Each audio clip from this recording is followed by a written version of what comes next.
What we've done this year has been amazing.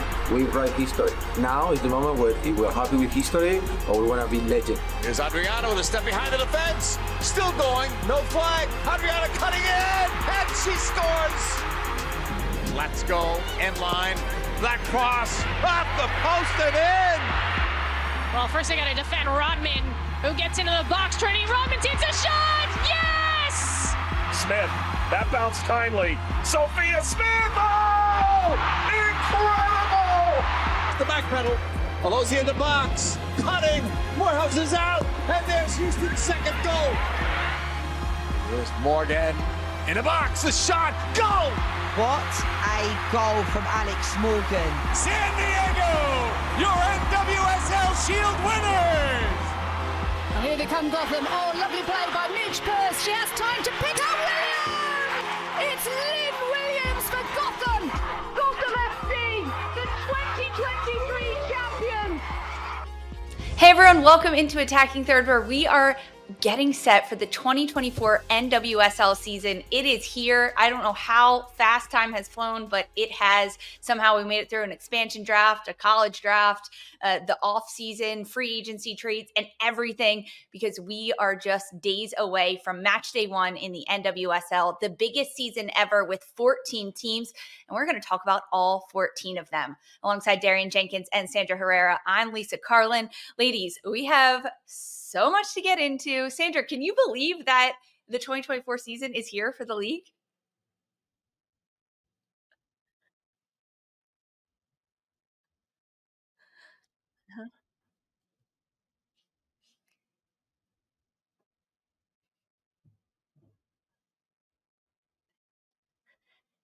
It is crazy. And if this year is anything like last year, the parity in it from first to last place, only 13-point difference. Of course, we're adding 2 more teams, Darian, but do you expect it to be just as competitive as last year? Ooh.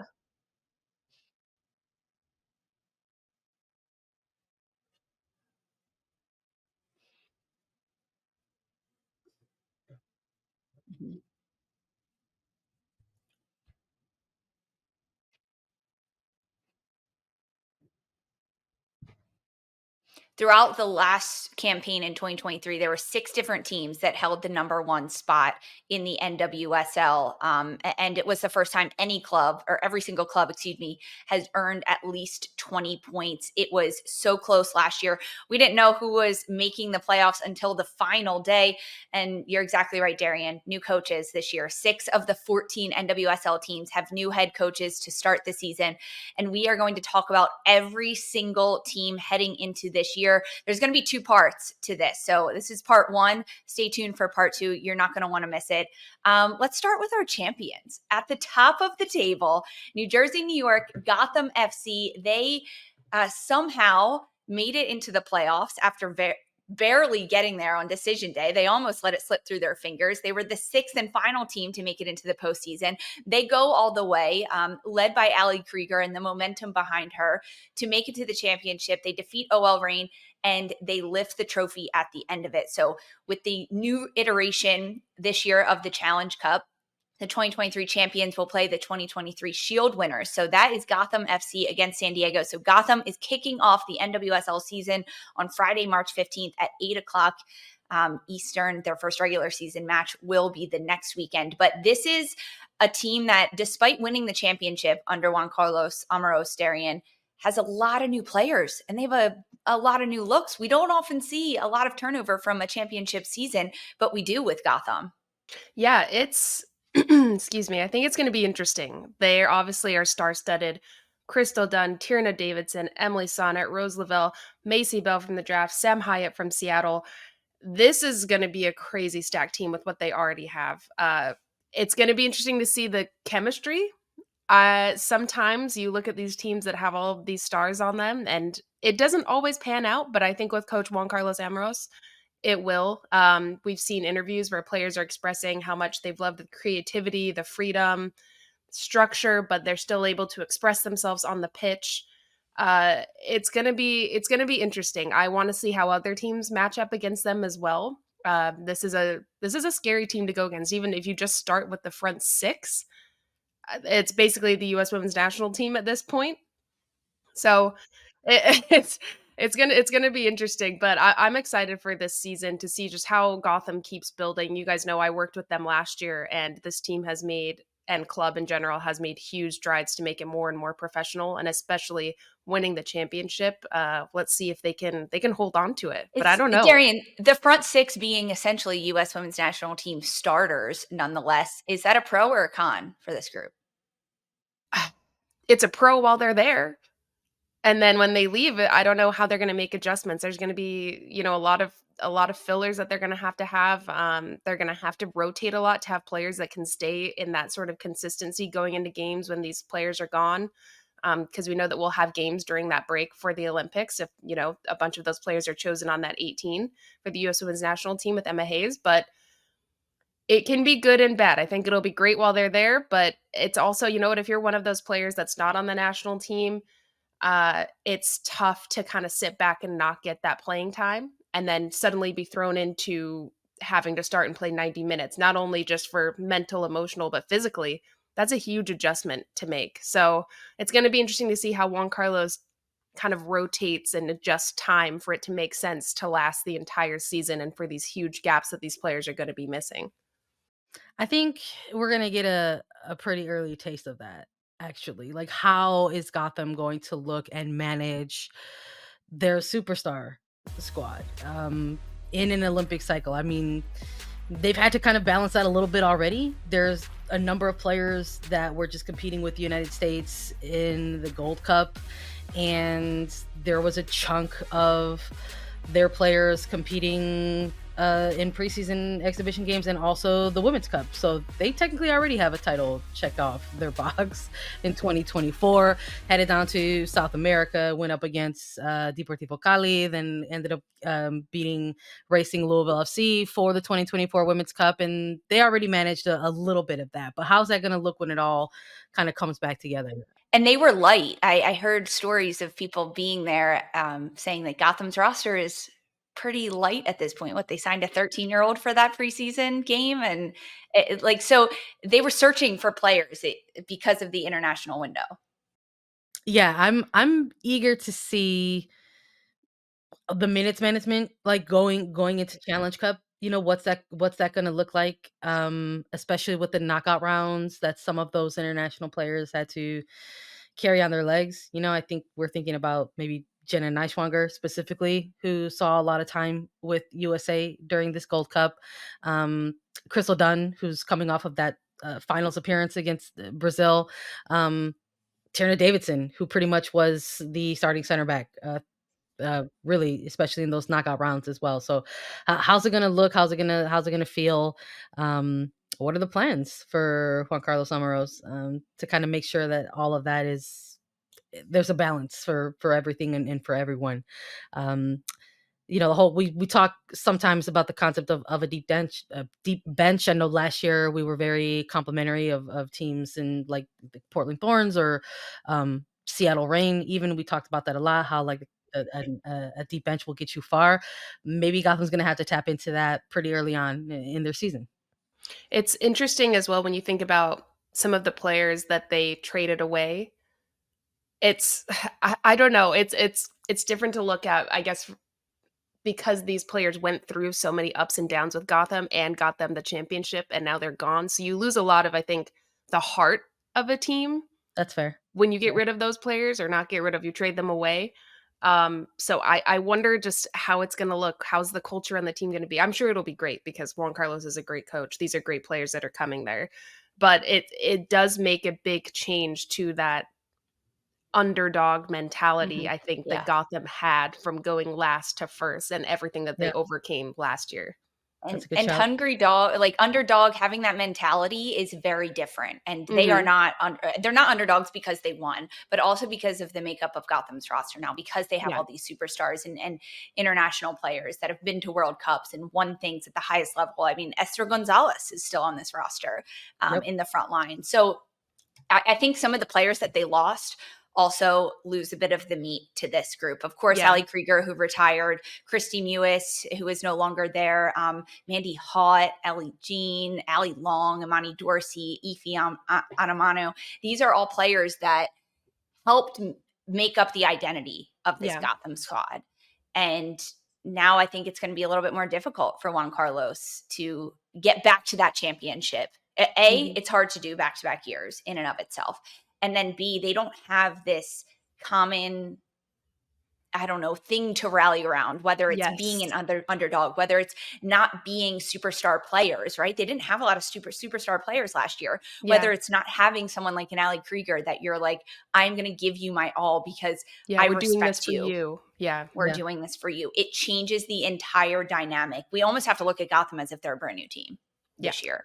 I mean, maybe they'll lean into, maybe this is the villain era, maybe they're going to lean into that. Maybe they're going to lean into the super team concept.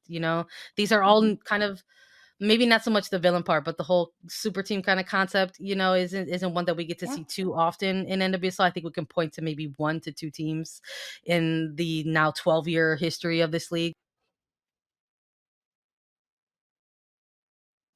Well, a team that potentially may be leaning into that villain era as well is a team that is only in their 3rd season, San Diego Wave, but wanting a title. They won the Shield last year under Casey Stoney in just her 2nd year, and just the 2nd year of existence for this club. They wanted the Shield, but they wanted the championship. They fell short. They lost in the semifinals. They will play against Gotham on Friday night at 8 p.m. Eastern time, that match happening at Red Bull Arena. But San Diego Wave, to start off this season, they don't have too many changes to their roster, frankly. It's a core group that has stayed pretty consistent, Sandra. When you look at San Diego, what excites you about this group? The fact that they've just achieved so much really in just their short history. I think going into year 3 for this team, they already have a precedence that they set for themselves. If it sort of feels like if this team rolls out in year 3 and flops, like maybe that might be a little bit of an eyebrow raiser. That might be like, hold on a second here. Like, this is a team that came out swinging, that entered this league as an expansion franchise and doesn't know what it means to not make the postseason. That's what exists now for this San Diego Wave franchise. They don't know what it means. Talk about a high standard expansion. It is. And if this is a season where there's 2 more teams that are getting introduced, where the playoff line is technically lowered a little bit, depending on how you might view it, with combination of expansion and 8 teams getting into the mix.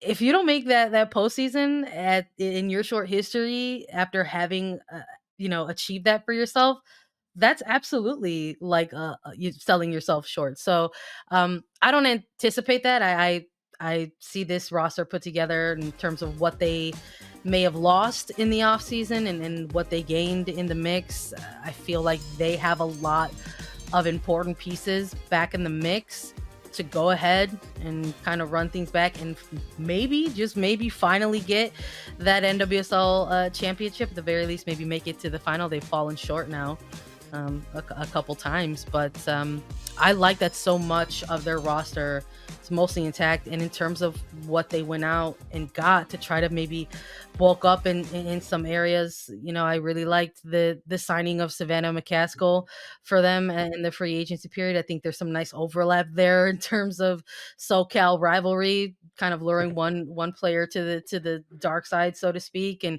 I really, really liked that kind of post expansion draft move to acquire Elise Bennett. I'm very excited for this player to get in the mix with San Diego Wave.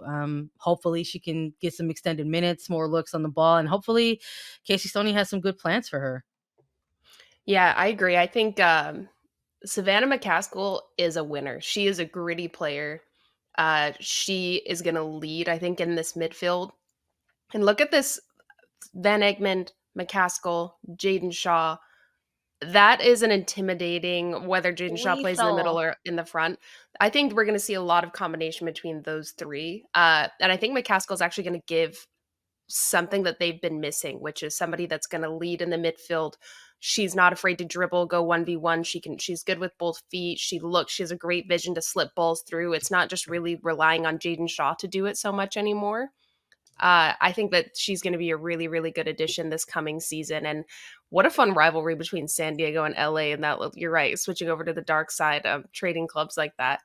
But this team, you're right, their expectation is super high. You join this club and you're expecting to go into the postseason. It's pressure. It's what's going to drive them. And then you have a coach like Casey Stoney, who I think is just scratching the surface of what this team could be. I don't think we've seen the best of them yet. We've seen them evolve year over year. First, it was kind of kick ball over the top, flicks from Korniak. Let's try to score in an ugly way. It's not going to be a fun game to play or watch, really. To now they're playing much better soccer. We're seeing them combine and break teams down. And I think with the acquisitions they got in this offseason, that they've really, really improved, and we're going to see a fun club to watch this coming season. San Diego side, Casey Stoney has a plan. No matter what she's doing, despite the expansion draft where she expressed her frustration publicly saying, hey, this should not be allowed. How can they just take players from my team and things like that? So she's very intentional about the players she wanted to get. And that's why San Diego didn't make that many acquisitions in this offseason. I think Savannah McCaskill was the biggest move for them. Elise Bennett, I think, was an opportunity for them to trade with an expansion side and see what could happen there. But Savannah McCaskill, to me, was the eye on the prize for San Diego, hands down. Add stability down the spine. When you look at San Diego and who they have, right? Kaylin Sheridan, world-class goalkeeper, Naomi Girma, U.S. women's national team starting center back. Their midfield needed some bulking up, right? You have Jaden Shaw, Alex Morgan up top. Who was going to be the player in the midfield to really bring the entire group together from line to line? And that's who they get with Savannah McCaskill. She will make or break this team this year, and I think she's going to make it. Because of that acquisition, it's a way for San Diego to level up and find that missing piece that they had been missing the last 2 years, which I realize sounds absolutely crazy to say because they're only 2 years old, right? We're talking about a toddler here in the league. I'm like, this is an opportunity now. But frankly, that's their goal. And it has been no ifs, ands, or buts about it. We're making the playoffs. We're winning the Shield. We are ultimately going to win the championship and go on. We'll talk a little bit more later at the end of these episodes, whether the teams will make the playoffs, who will be the dark horse, how everything is going to unfold for them, because there is an expanded playoffs this year with 8 teams making the postseason in the NWSL with a lot of moving parts, which potentially makes it easier for some teams, but also harder for other teams to make that postseason. All right, moving on. Let's talk about the Pacific Northwest Portland Thorns. They finished at the top of the table last year in the NWSL, and then they went on throughout the postseason, and ultimately they did not make it very far. They lost in the semifinals. They were the number 2 team after winning the championship just 2 seasons ago. They have some key players that have joined them, but honestly, a number of players lost them. Some of the biggest ones, Crystal Junn, Rocky Rodriguez, Emily Menguez, all players that have left and are no longer at Portland. But this is a franchise that wants to win, Darian. They want to be at the top of the table. What's it going to take for Portland to do that again this year? Well, I think that they've made up for the players that they lost. I think the huge signing for me is Jess Fleming. Just let me read this midfield for you for Portland. I had to pull up the roster.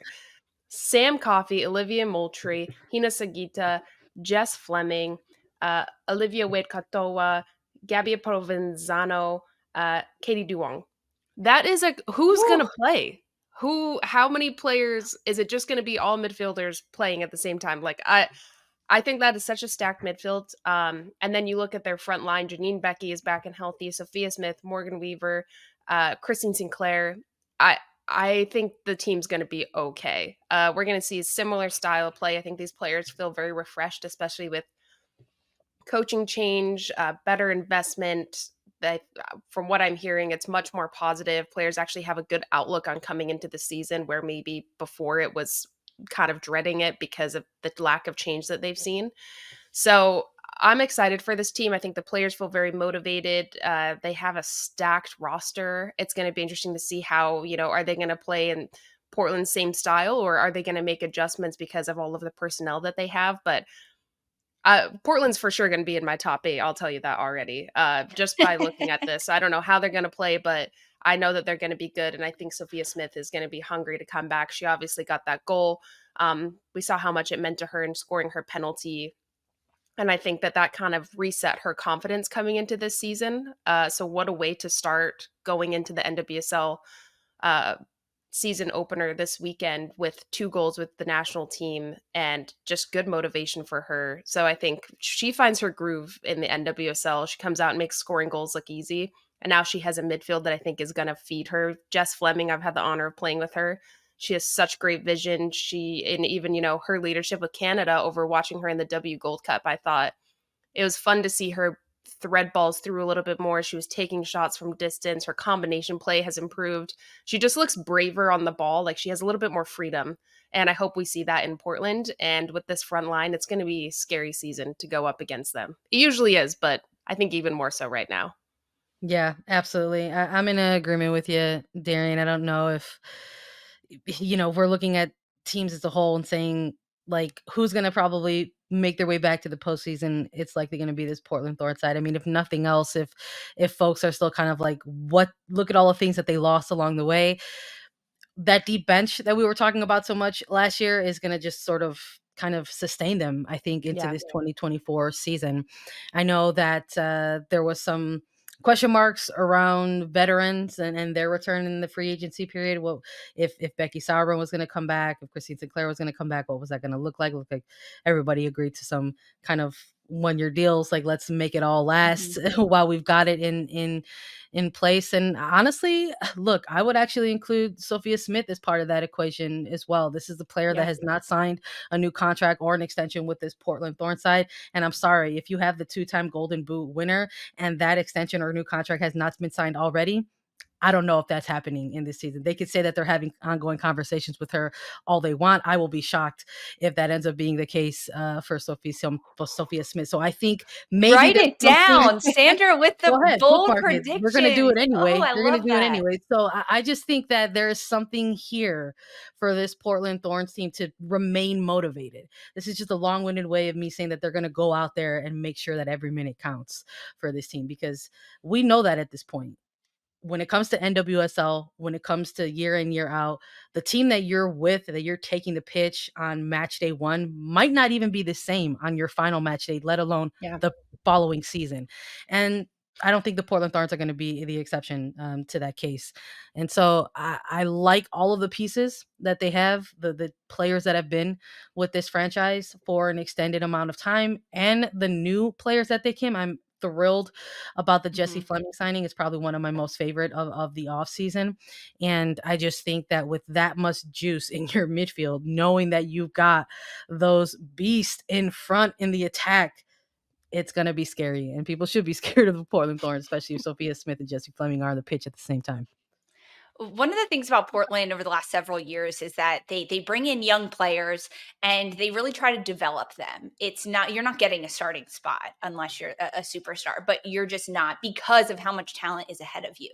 So I've been waiting for really big minutes from some of these players that we saw get drafted a couple years ago, like Reina Reyes. She kind of had a breakout season last year. I want her to be a go-to in the back line for this Portland side. Izzy Diakia, I want her to be a player that is fighting for a starting spot in the front line and going up against Weaver.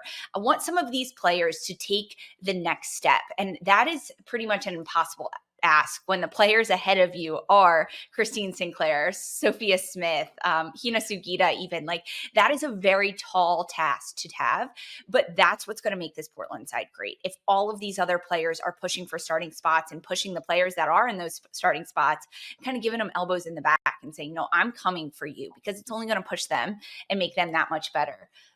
During the draft, Peyton Linehan, Katie DeWong, these are players that Portland got that I'm excited about. I'm really excited about Katie DeWong in that midfield. I don't think we'll see her in maybe the first few weeks, just a couple minutes here or there as she tries to get her footing, but out of Stanford, a product that is really comfortable with the ball at her feet.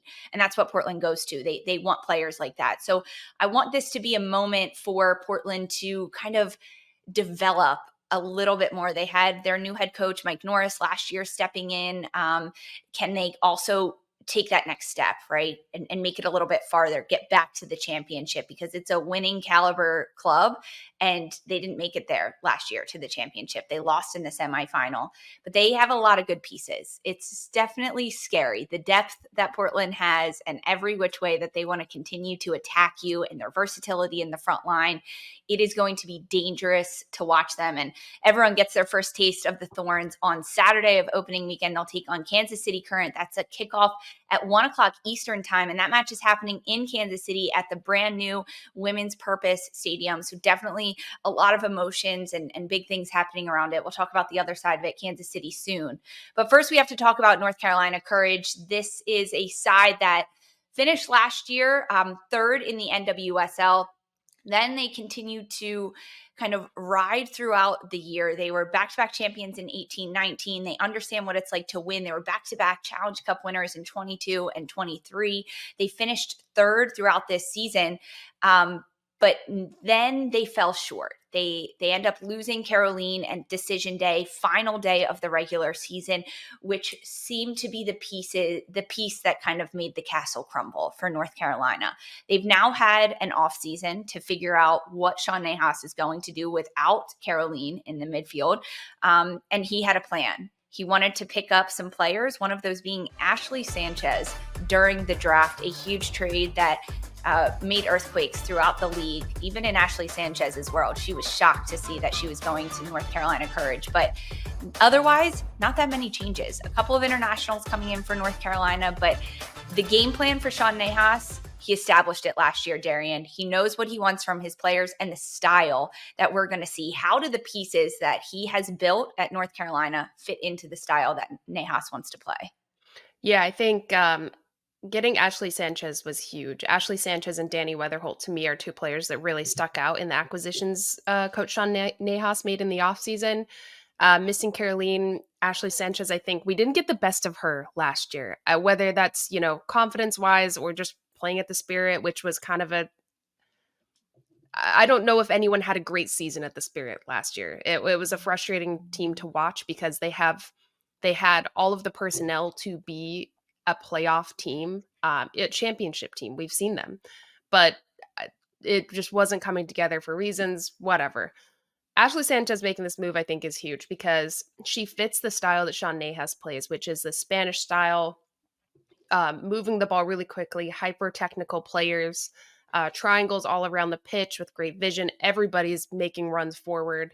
I think it suits her really well, and we've seen her talk about how she's loved playing under Coach Sean Nahas, and he's given her the freedom to kind of operate the way she wants to on the field because she can go anywhere. She's one of those players that is able to float around the pitch, and she's so technical and savvy on the ball that it works out. It's kind of similar to how Carolin plays, where you're not going to see them in the same spot. They're never in, a focal position on the pitch. They're going where the ball is. They're going to break teams down. They're the orchestrators of the team. So I think having her come in is huge. I'm excited to see her. I hope she's feeling confident. We see her scoring goals, assisting, slicing and dicing, being saucy how she is on the ball.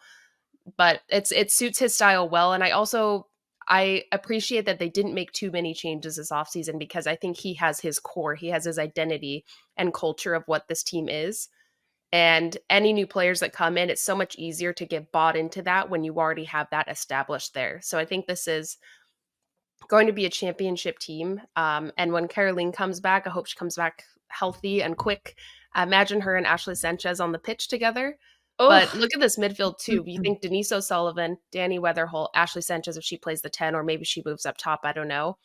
It's going to be hard to get through defensively between Weatherholt and O'Sullivan. And then the freedom that allows Sanchez to just roam around is going to be tough to break down. So I think this is going to be a really good team to watch, and it's going to be fun to see how they build on last year because I think we all enjoyed watching them play, but there was just some pieces that were missing where maybe they overexerted themselves earlier in the game with this style that they were playing. And then I think that's how teams came back and were able to break them down and score on them. That's how we saw with Gotham. Who they lost to 2-0. But I think we're just going to see them progress and be one of those top 8 teams that we're going to be talking about. Look, and I don't know if we're not talking enough about Miura. honestly. Yeah. Narumi Miura, I thought was one of their best players, if not MVP caliber for the team for the Courage. I loved how quickly this player adapted to the Courage, to the coaching staff's tactics and instructions. I'm high on this team moving forward in 2024. I thought getting into the playoffs, hosting a playoff game was big for them after a lot of question marks from their prior off season. And it turns out when you have the plan, when you present that, when you communicate that effectively to your players and there's buy-in, you can kind of see that work out for you. And it doesn't matter if it's players that you're asking to step up and, straight from the collegiate level into their first pro year, or internationals that you have asked or brought in and come in on loan. We saw players slot in and thrive in this North Carolina Courage system. So I am equally excited, if not more so, for the arrival of Ashley Sanchez to North Carolina. I'm with you 100%, Darian. There's, I think, the concept of giving a player like Sanchez the ability and freedom to just sort of go out there and be her is going to be incredible to witness. So I'm looking forward to what arguably could be a comeback season for this type of player in the Courage system. But I also like some of the other players that they brought in as well. I thought getting an experienced veteran NWSL player and Danny Weatherholt was massive for them. And I think probably one of their more underrated offseason signings was getting Bianca St. George to go ahead and try to fill that role or that hole that perhaps Emily Fox may have left behind. I think this is one of the more underrated wingback type of players in the league. I mean, BSG is someone who has absolutely got that dog in them. I think if you give them the assignment, she's going to go out and execute. So I'm very excited to see how these new pieces fit into the Courage. North Carolina plays against Houston Dash opening weekend. Does BSG get a yellow card in this match, Sandra? I hope so. Let's go. I hope so too. I'm going to say yes, 100%. Yeah, she does kind of bring that. She brings something to North Carolina that I honestly didn't think they had last year. Something a little bit raw. That's like, I don't want to say she doesn't have pretty soccer, because she does, but it's something a little bit more raw. Whereas North Carolina had a lot of pretty soccer players last year. And that's the style that Sean Nahas wants to play. And it will be successful, but you need someone that's just going to shake things up and go out there and be a little bit reckless and, I don't know, just be really gritty and blue collar on the ball. And that's what Bianca St. George brings. With Ashley Sanchez in this group, Darian, you alluded to it. I think she's going to play higher up the field, honestly, play into that attacking line. Hopefully this is a year for Ashley Sanchez to break out in her scoring ways, right? Get a lot of goals, like probably not competing for the Golden Boot, but she is going to be a consistent goal scorer on this side. Just look to find the goal, be really crafty. In talking with Sean Nahas ahead of the draft this year and leading into the offseason, he talked so much about how the identity of his group, he wanted it to be so strong so that he could go to players that he wanted to recruit to his side, whether it was Danny Weatherholt or Bianca St. George or even Feli Roch from Germany. Any of these players that he wanted to bring in, he could show them film of his team playing in 2023 and specifically say, this is how you will fit in. This is the role we want you to play. You can see it because I'm showing you tangible film where you need to fit in, which a lot of times that doesn't happen, right? You say, hey, I want to play this style. You're going to help us get there. And as a player, Darian, I know you can speak to this too. It's sometimes hard to picture yourself in a system that they're not playing right now. Hey, you say you want to keep the ball, you want to possess, but right now you're not. How am I going to be the one to change that? So that was a really big emphasis for Nahas to be able to do that. He made strides throughout 2023 to make that possible. And then he could go out and get the players specifically that he wanted. Something great about Sean Nahas too. I've had the honor of playing under him. He was my coach. Him and his brother actually have coached me. But Sean, when I was at North Carolina, I got drafted there my first 2 years in the league, and worked with him a lot. He designs training the exact way you're going to play. So the expectation is always high. So to recruit players and be able to show them that and it reflect in every way of how you show up to training, how film is done, how you train post-training, I think is huge. And that's why he's got these players coming in. But they're going to be another scary team. I don't know. Very scary. And the way Caroline's injury and recovery is going, we haven't heard too many tangible things, but like July, we could hopefully I expect to hope see her so. back. I hope, right? Maybe even June. I'm trying not to push it. I'm just excited to see her and Sanchez together. But that's kind of the timeline, considering she got injured early October last year for North Carolina. All right, Seattle Reign. Yes, you heard that right. We have a rebrand for Seattle. They are going back to their roots. The Queen is back in Seattle. This is a side that finished in 2023 in 4th under Laura Harvey. They continued to go on throughout the postseason, and ultimately they made it all the way to the championship. They end up losing to Gotham in that final match. But they picked up a lot of points throughout the year. They also lost a lot of players in this offseason, perhaps one of the rosters that got deflated the most without kind of adding too much back up into it. Sandra, when you look at Seattle Reign, the Queen is back. They are without Megan Rapinoe for the first time ever, but they're also without Rose Lavelle, Emily Sonnet, Sam Hyatt. Big name players are missing for Laura Harvey. Yeah, it's gonna look different, and maybe by extension, it might feel different. But I don't know if, when I say feel different, I don't know if if I actually mean tactically on the pitch. Just something about maybe the swagger and a little bit of the culture. I think that's something that you also kind of mourn or grieve a little bit when you have such an iconic player, and Megan Rapinoe kind of making her exit. And then as far as the free agency period did not exactly go in their favor.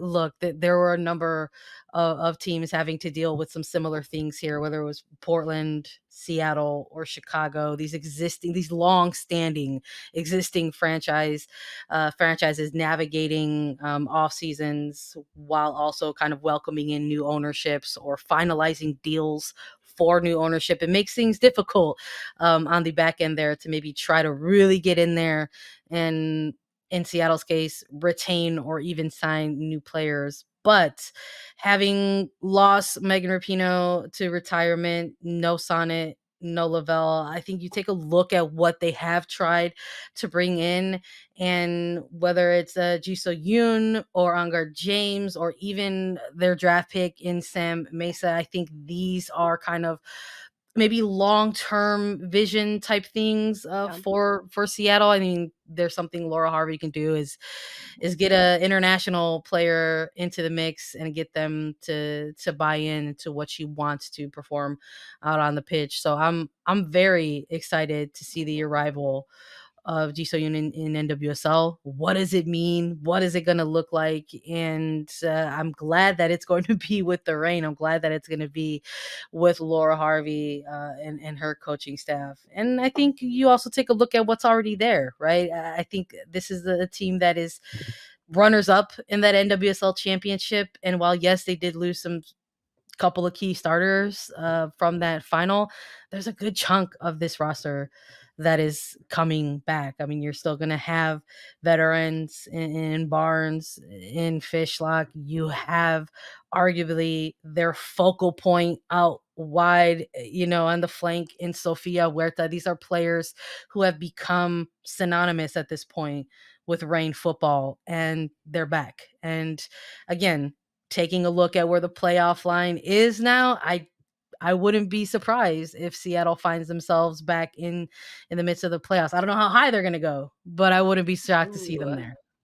Yeah, I think you look at this team and you kind of forget how stacked they still are. They still have Veronica Lasco, who had a great playoff run. I think she showed out. She carried the team.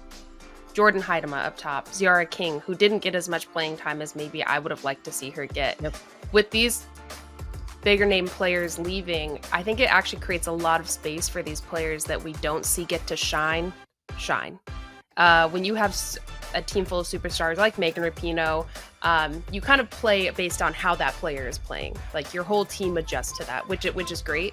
But I think with her leaving, Rose Lavelle leaving, who dictates style of play for a team as well, this allows a lot of freedom. We're obviously not going to see the same style of play from Seattle, I don't think. I think they're going to have to make some adjustments. They're not going to rely in the same way on those players anymore. It's going to be much more of a full team effort.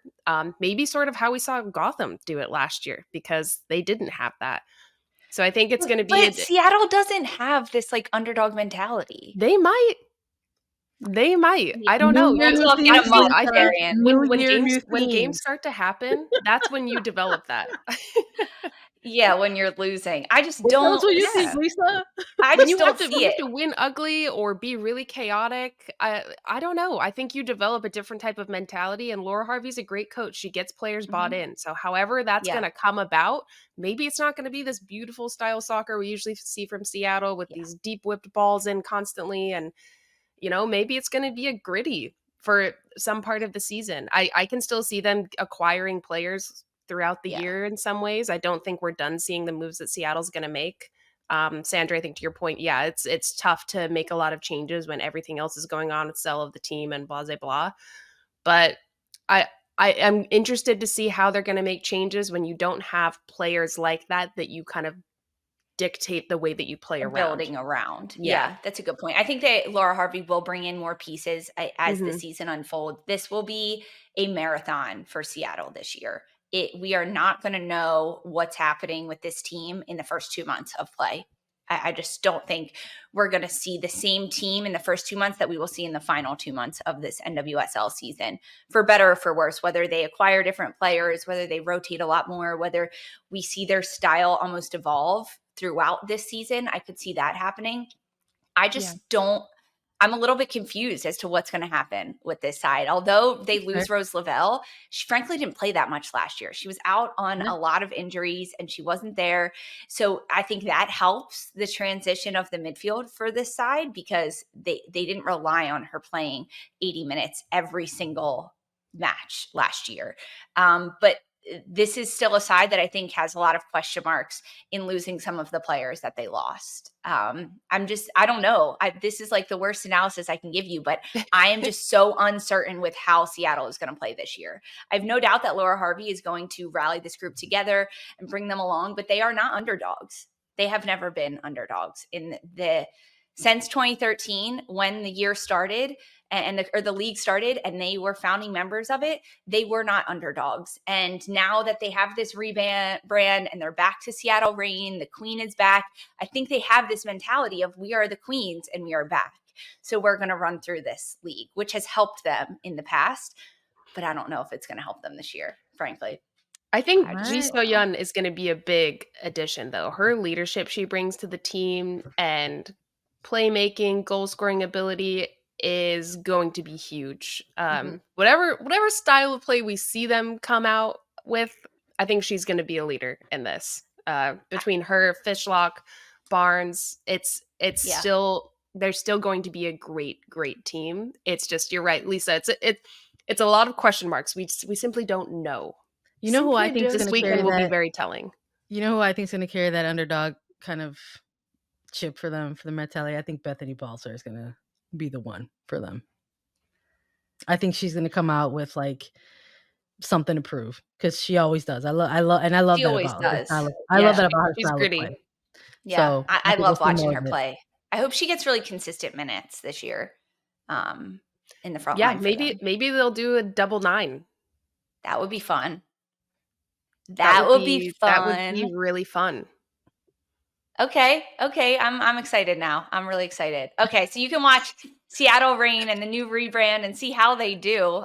Who knows? Against Washington Spirit, their first match Sunday, March 17th at 6 o'clock Eastern time. Seattle went all the way to the championship in 2023. The first team that they had to get past was Angel City. Let's talk about them now, because this is a side in just their third year of existence. They made it to their postseason, their first postseason. They finished 5th. Unfortunately, they did get knocked out of the playoffs in that first round against Seattle. That was a roller coaster of a ride last year for Angel City. They had Freya Coombe. They lost Freya Coombe as the head coach. Becky Tweed stepped in as the interim head coach. She took them on an incredible run to end the NWSL season and push them into the playoffs. And now Becky Tweed has been named the official head coach of Angel City, and she will lead this team under her first real head coaching stint in this league. Unfortunately, June Endo out this year with an ACL injury for Angel City. That is a huge, huge loss in the midfield, in the front line, frankly, in the back line as well, Sandra. But with Angel City, they also signed some young players. Alyssa Thompson's sister and Giselle Thompson has signed. The Thompson sisters are going to high school or graduating high school with Angel City again this year. I love it. Here for it. I think I mentioned a little bit earlier when we were talking about Gotham about maybe having a little bit of a long-term vision here, and I think Angel City might have them checkmate on that, just because of all of the young players that they have acquired along the way. They're definitely playing the long game here, but I think with the season that they're coming off of, there's a little bit of that expectation that's placed upon a club that makes their first ever postseason appearance, and especially if it's one of these newer clubs that just entered the league. How do they maintain the level of success that they have now achieved? I gotta say though, I don't know if I am as high on this team as I once was before the June Endo ACL injury.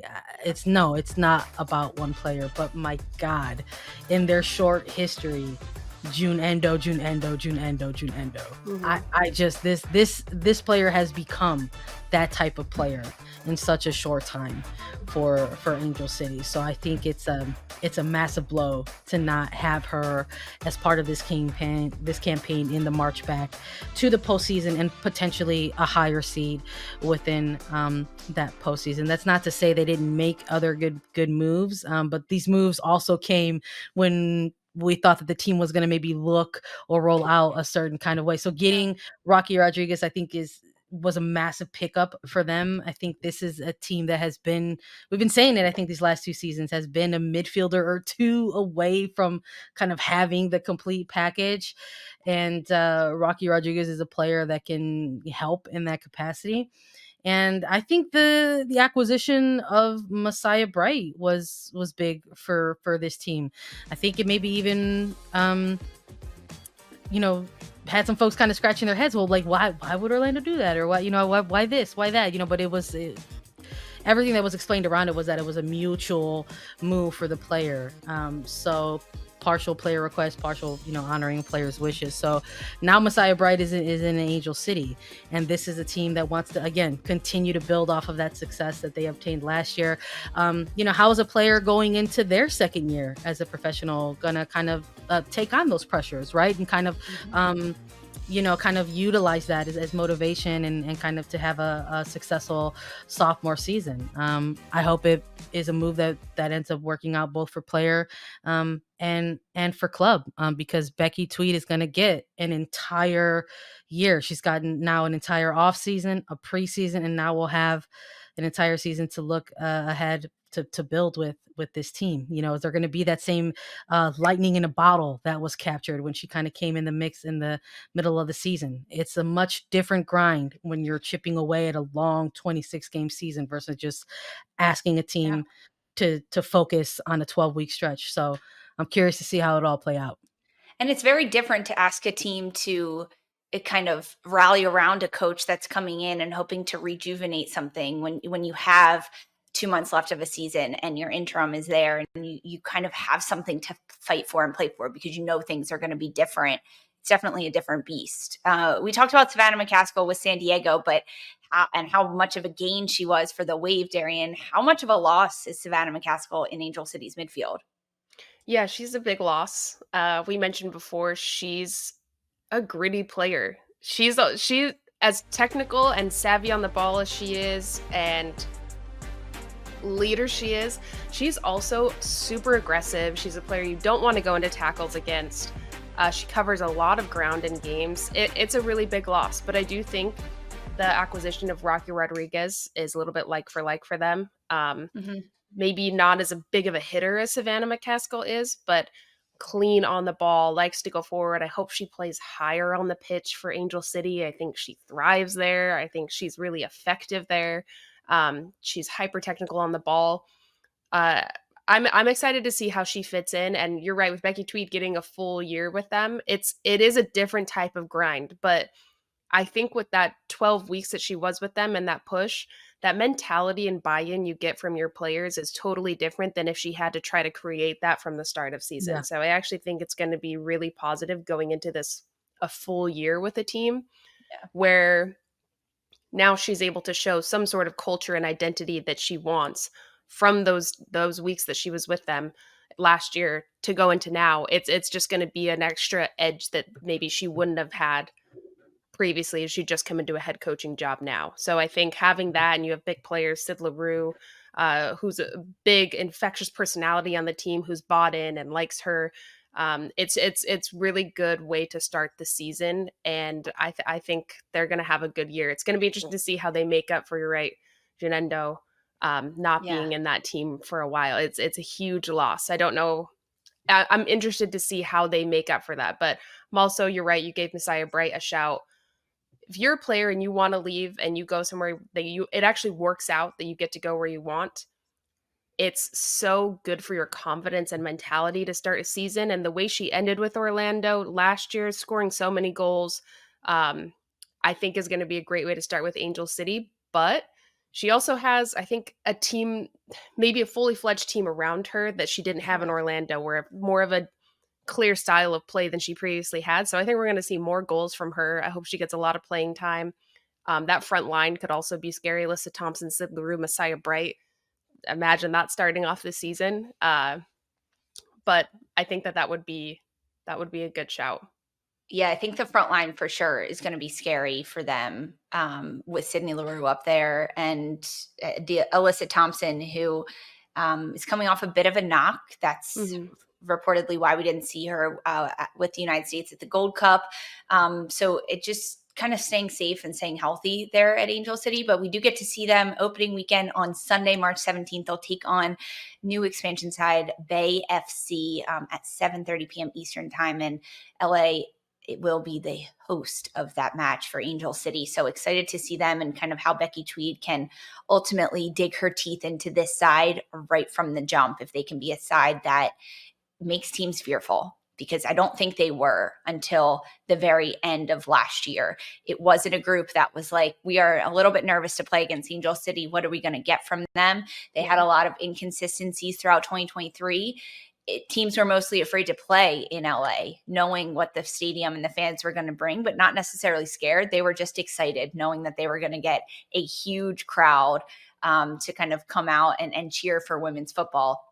I want Angel City to be a team that is feared, relatively speaking, this year.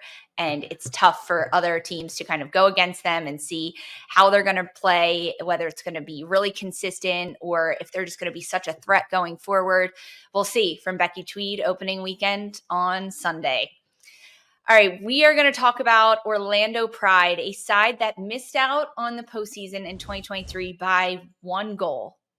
Let's call a spade by one goal. They were tied on points for that final sixth place spot in the postseason. Gotham beat them out for that sixth place spot. So Orlando was not there. They had an opportunity.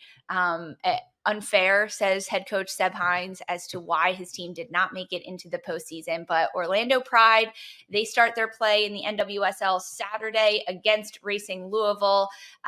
They added some big players in this offseason, whether it's Luana or Angelina or the Zambian forward Barbara Banda, who just got added under Seb Hines. This is a side that wants to make it to the postseason and wants to win. There's a lot of Brazilians also within this group, Sandra. I'm here for it. I'm here for Orlando de Janeiro. I love it. I'm so high on this Orlando Pride team. And I think we were, look, in respect to them, I think we were high on them last year as well. I think had we done these 2023 previews in line with everything that we know now, and I told you decision day, Orlando Pride's playoff hopes are going to come down to a decision day result where Martha has to step up to a penalty spot and convert. Will you take that bet? And I think everyone would have said yes, yes, and yes. And it still didn't matter. That happened. She stepped up to the point, converted a penalty kick, and everything else happening around Orlando Pride on decision day prevented them from actually cracking that playoff run. Angel City with their remarkable run, Washington Spirit unable to capitalize on their opportunities.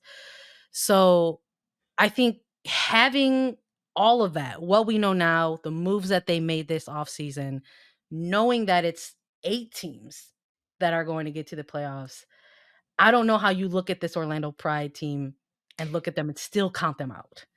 So I think there's more confidence on this team, amongst this team, and even outside looking in. Your diehard fans that have been fans of this league since day one, your casual eyeballs who will enter the league, watching these games on all these different platforms, the media that covers it, the content creators who do content around it, everyone's going to look at Orlando and say, there's something special that's cooking here in 2024. I love all of the moves that they made, starting with that move for Angelina in the free agency period. I thought that was maybe kind of the move that signaled a little bit how they were going to continue to navigate things in their offseason, and they just gone ahead and continued to just what it seems like add and add and add and add. And just when you thought they were done adding exciting, dynamic pieces, they go out and they land Barbara Banda, one of the most impactful game-changing forwards in the game right now. It's gonna be incredible. I can't wait. It's happening this weekend. Opening weekend's happening this weekend, and I still can't wait. Yeah, I think I mean, you guys know I played with Orlando, and that team has been on such a grind, I think, since Seb Hines joined as the head coach. Forming an identity, using the players that he just kind of fell into having, and trying to create this culture and style of play that he really wants, which is possession based, breaking teams down, very tactically savvy. I think we're finally seeing the depth added to that. He's always he's wanted the style of play for so long. You've seen it. We've seen like glimpses of it here and there. It's been inconsistent though. I think that's been the biggest issue. For whatever reason, it's been very inconsistent. And last year we saw it becoming more consistent, but I still think they didn't have the depth that they needed to execute and score the goals that they needed to score and hold shutouts the way that they needed to. So I think with these huge additions, these playmakers, Barbara Banda is who I'm most excited about to join this team. I think she's such a fun forward to watch. Her mentality in games, especially watching her with Zambia, is incredible. She doesn't give up. She's hungry to score. It's this infectious energy to get into the box. Great with both feet. I think this is a forward that they've really needed for a long time to be at the front line of this team. And be reliable to play with Marta and Adriana and all of these players that they have is just going to be really, really fun to watch. And I think it's finally going to come together. And you know what? They have enough depth on their team as well that when the Olympics come, I think this is going to be a team that's going to look the same. Yeah. Because That's a good point. Yeah. Seb Hines has had the same style of play, the same structure with players from last year that he mostly still has now. Mm-hmm. That when these players leave, nothing's going to change. In fact, I think it's just going to get better and better. So this is a team that I think maybe has a chance to win the championship this 2024 season. I'm going to say it. Pride Girlies, I'm still riding with you. But Darian. Scary season for Orlando Pride. Yeah. I love it. What's their jerseys now? It. Orange? With her whole chest. Orange. I love it. Darian, let's go. Yeah. Whoa, I absolutely love this. Okay, so Sandra with hard predictions early, Darian with hard predictions as well. I absolutely love it. I am high on this Orlando side. I'm really high on Seb Hines. They have some cracks in the armor, though, sadly, terribly. Emily Madrill and Raffaele last year were the best center back pairing in the NWSL, hands down. Raffaele is out on an injury right now. We saw that happen with Brazil during this international window, a left foot fracture, the same foot that she injured with Arsenal about 2 years ago. And that, to me, is a little concerning, not because of how severe the injury is. She should be back in a couple weeks, but is this going to be a lingering injury that doesn't allow Raffaele and Madrill to be the starting center back duo day in and day out? And that's going to be concerning for me because they were so good last year and locked it down. However, Seb Hines learned a lot last year with this group and with his team, and the way the season ended was an absolute heartbreaker for Orlando. They had 10 wins on the season and they didn't make playoffs. How is that possible out of 22 games? It came down to points and goal differential at that point. And he learned in talking with him at the end of the season and going into decision day. I'm very grateful to have conversations with coaches, because you learn so much about how passionate they are about the game. And he learned that you can have 10 wins and still not make the postseason, no matter how unfair that is. And it's because they had 11 losses and only 1 draw. It came down to those small margins in games where you're either going to draw 1-1 or lose 2-1. And in moments where I hate to say that this is like you want to play for a draw, but if Orlando had 1 more draw last year, they would have made the postseason. That's it. Yeah. Because of the point differential. If they had 1 more point and they didn't give 2 points to another team. So those are the small margins that a coach is learning throughout his time in the league. And now it's going to change again this year, because there are 14 teams, 2 no expansion sides, 8 teams make the postseason. But I guarantee you that he will not miss out on the playoffs with 10 wins on point differential. That just won't happen again for this side, because of how much of a heartbreaker it was for them last year and how devastating it was for Orlando, honestly, not to make the postseason. And with all the players that they have up front, with despite losing Messiah Bright, Simone Charlie out with an injury at this point, devastating as well. Yeah. But they have a lot of good players up front. And Morgan Gautrat, I don't think we mentioned her yet. She got traded to the side. She got traded.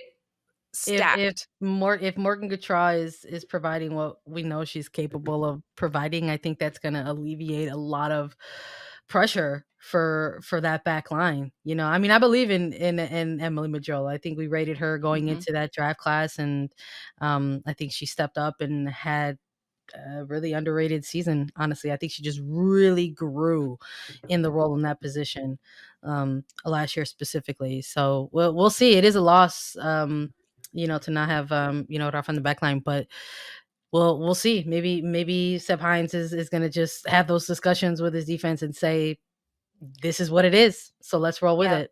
Well, I think that's a layer to this team now that they have, though, is missing out on playoffs off of 1 point. You carry that. That's probably in every pre-practice speech, every single one presentation they have. It's probably written in black Sharpie ink on their whiteboard. 1 point, 100%. Like, I'm sure that is part of their mantra going into this year, that is just going to give them extra edge on top of this stacked team that they already have. It's just going to add to that culture, I think, because Orlando's always had a bit of that underdog culture, but we want to play beautiful soccer. We're just not, it's not fully connecting yet. I think we're going to see it connect now. But with that bite of, this isn't going to happen again. Watch us be first or second going into playoffs. Like, there's no way any team's going to get us by a friggin' point. From one team that probably wish they had just 1 more draw in 2023 to a team that had one of the most draws in the league. Washington Spirit, 9 draws last year, and they fell just short of that playoff line. They crashed out at the end of the year. They end up losing their coach. A lot of changes in the offseason, including the hiring of new head coaches. Initially, it's going to be Jonathan Giraldez, who will join the current Barcelona coach. He will not join the Washington Spirit until mid-June following Barcelona's season. And then they hired as the first assistant Adrian Gonzalez, who will be the interim head coach until Giraldez gets there. This Washington Spirit side, they look a little different. They got some new free agents in. They lost Ashley Sanchez to North Carolina. But ultimately, this is a side that Darian wants to be back in the postseason. They won the championship just 2 years ago, and they didn't even make the postseason this year. Yeah, I think, like we were saying before, this is a team, you look at 2023, and they should have been a playoff contending team. They have all of the personnel to do it. They have the players that are hungry. They're on the ball, 1v1 mentality. Ashley Hatch scoring a ton of goals despite them not having the best season. I think these players are going to be really hungry coming into this season. So especially with Jonathan Herrera coming in, I think Casey Kruger is a huge pickup for them. Corey Bethune, McKenna Morris, Hal Hirschfeld. This is a team that I think is really going to build with Jonathan Herrera. They already have the personnel that want to play that sort of Spanish style football that he's going to bring into this league. So I think that they're just going to build on that. And I wouldn't be surprised if maybe we see some bigger players from Europe come over based on the coaching move. When you have a good coach, I think if I'm building and my career has taken off under a coach that's really developed me and he's brought a team that's won a ton of championships and is moving leagues, moving somewhere where maybe I've wanted to go, I would go to where that coach is. So I wouldn't be surprised if we see some players coming over to the Spirit that's going to help them play this style. I also think we're going to see players that maybe didn't get to shine last year because they were playing kickball. Frankly, I don't know another way to put it. They were playing kickball and it didn't suit most of them. They relied on Trinity Rodman solely and Ashley Hatch to get on the end of everything, which only works for so long. It's a very one-dimensional way to play, and I think he's going to add more dimensions to this team. And then we're going to see players like Andy Sullivan, who is a very possession, technical leader on this team that actually gets to play with the ball, actually gets to connect the lines. It's just going to suit this personnel. I think that Spirit has a lot more. And with the leadership of Kruger coming in and maybe the addition of some more players, maybe Spanish players, is going to make this team really good. I am intrigued how they're going to do since he's not going to be there until, for another 6 months, maybe? Mm-hmm. Yeah. Darian, do you know something we don't know? You keep mentioning other Spanish players that are coming. Come on, what's the secret? I can just see it. They didn't make enough moves to me in the offseason for it to make sense with him coming in. I don't think, especially a coach of his stature and what the influence that he has, I will bet people that we will see Spanish players in the NWSL. I'm with you. Yeah, everyone better have receipts after this episode. Yeah. I know we're claiming big things. Watch me be wrong. Listen, just kidding. They went out. Michelle King, Mark Krikorian, the Washington Spirit went out and did their coaching search, and this was the candidate that they landed on. And they landed on Jonathan Giraldez for a reason. They wanted to bring him in to hopefully map out success for this Washington Spirit side. So will it happen in year one? I think that's what we're all waiting to see. But I'm with you in terms of the bigger picture. I think that is the component that's missing here. Some of those international players to come on in and hopefully help Washington Spirit kind of take that next step in this new era. Because I would have paid money. Forget being a fly on the wall. I would have paid money to be in the room to listen to Mark Krikorian explain the American system of an NWSL draft to Jonathan Giraldez and say, yes, we hired you. Yes, we believe in the vision. Yes, we were rolling the dice with you, and we will be selecting players for you. And just what was the reaction in that, right? So, and Sandra, not just like one or two players in the draft, but we're also going to trade away a player. So we get a top pick and get Croy Bethune. And then we have 4 other picks in addition to Croy Bethune. So that's going to be confusing. The American in me is like, cool, bring it. Awesome. Like, Washington Spirit have had 6 invited of their draftees into this preseason camp. I believe 5 of them at the time of this recording have already been signed. Yeah. So yes, they rate these players. They rate these players. They went out and made moves to grab them and obtain it in the draft. They've signed them. Some of these players did not sign just like these kind of 1 year and we'll see deals. I mean, we're talking, Croy Bethune has a 3-year contract with this club, which again, I've been saying this, I think, for the last week or so, how there's not enough emphasis and importance and significance, I think, that's placed on that type of contract. I don't think people realize how incredibly difficult it is for players who leave the collegiate system, declare for the draft, get drafted, get invited into their preseason camps, and then have to compete with so many others who are in front of them with years of experience in front of them to go out and earn contracts out of preseason. We're talking scrimmages, we're talking trainings, we're talking like random exhibition games if you get them. And clubs say, yes, I want to sign you and build with you. That's massive.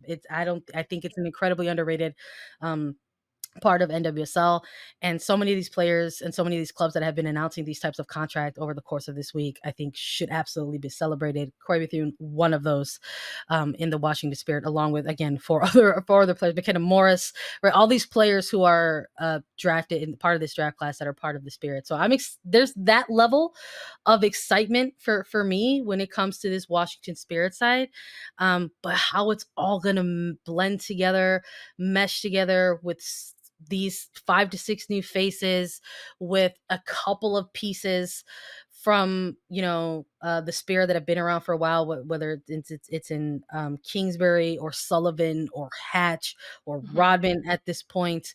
So how is that all going to come together, and how is that all going to come together with new coaching and potentially, like Darian is hopefully trying to manifest, new major international players?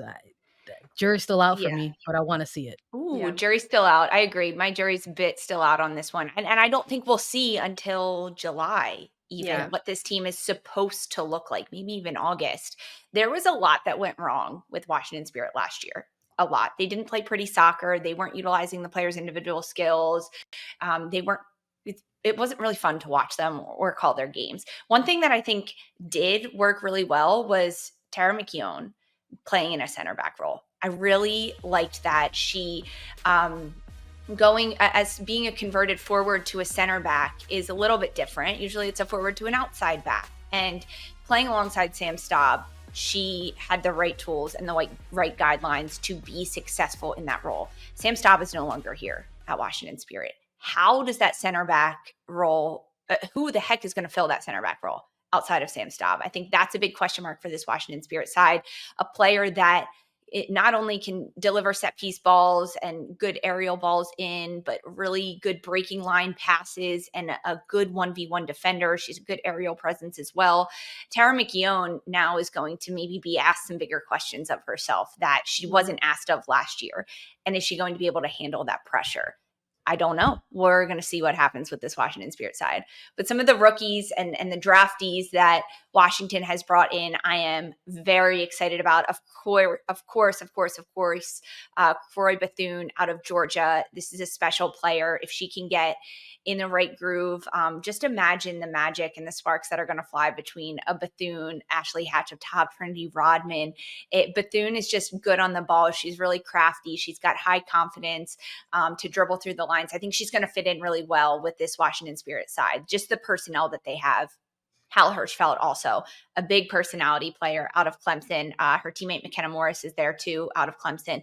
These are players that can hopefully make an immediate impact on this side because they need to. I think that we're going to see this rookie class for Washington play a bit of a bigger role than perhaps we've seen rookie classes play in the past.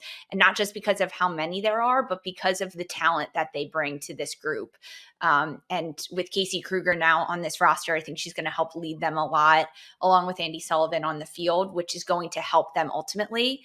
But we won't see that for a while. I think it will take until July or August when we actually see the full potential of Washington Spirit and what they're going to do, not only because Jonathan Giraldez will be there, but also potentially other players that he's bringing in, which you've alluded to, Darian. So that the evolution of this side isn't going to come. And now the question is August too late for a team to be able to?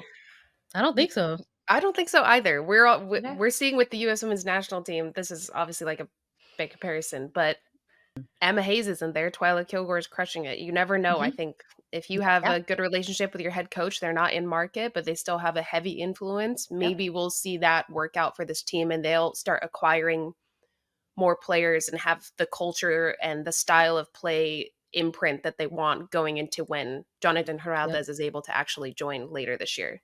Also, the NWSL is no stranger to that narrative. I mean, we've seen the second half team. We saw Kansas City Current do it a couple years ago. We just saw Gotham do it worst to first. We've seen that. We saw Angel City punch their ticket to the postseason. Right, but those coaches all knew the NWSL. Adrian Gonzalez and Jonathan Giraldez don't know the league, let alone a league with 14 teams. Good point.